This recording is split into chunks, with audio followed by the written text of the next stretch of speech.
এখন থেকে আপনার ভুলে যাওয়া সমস্ত কিছুর পাসওয়ার্ড আপনার ফোন থেকে বের করতে পারবেন। যেমন ফেসবুকের পাসওয়ার্ড ভুলে গেছেন বা জিমেল ইমেলের পাসওয়ার্ড ভুলে গেছেন, বিকাশ রকেটের পাসওয়ার্ড ভুলে গেছেন, এই পাসওয়ার্ড গুলো আপনাদের ফোন থেকে বের করতে পারবেন। এই সেটিংসটা আমরা অনেকেই জানি না। আজকে আমি দেখিয়ে দেবো কিভাবে আপনারা ভুলে গেলে পাসওয়ার্ড গুলো বের করবেন। ফোন স্ক্রিনটি লক্ষ্য করুন, আমি দেখিয়ে দিচ্ছি। এরকম ইম্পর্টেন্ট ভিডিওগুলো পেতে আমাকে ফলো করতে পারেন। আপনারা চাইলে ভিডিওটি শেয়ার দিয়ে আপনাদের টাইম লাইনে রাখতে পারেন, যে কোনো সময় আপনাদের প্রয়োজন পড়তে পারে। Let's check it out. Okay, আপনার ভুলে যাওয়া পাসওয়ার্ড গুলো বের করার জন্য আপনার ফোনের ক্রোম ব্রাউজার অপশনে আসবেন। এখানে আসার পর থ্রি লাইন অপশন আপনারা ক্লিক করবেন। দেখুন সেটিং অপশন রয়েছে, অপশন আপনারা ক্লিক করে দিবেন।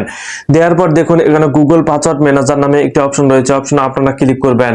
এখানে ক্লিক করার পর এখানে সমস্ত কিছুর পাসওয়ার্ড কিন্তু আপনাদের চলে আসবে। ফেসবুকের পাসওয়ার্ড, জিমেল ইমেলের পাসওয়ার্ড, বিকাশ রকেটের পাসওয়ার্ড, রিয়েলের পাসওয়ার্ড, সকল কিছুর পাসওয়ার্ড কিন্তু আপনারা এখানে এসে পেয়ে যাবেন। দেখুন আমি যদি জিমেল অপশনে যদি ক্লিক করে দেই, তাহলে দেখুন জিমেল অপশনে ক্লিক করলে কিন্তু এখানে কিন্তু জিমেল আইডি সহ এবং পাসওয়ার্ডটি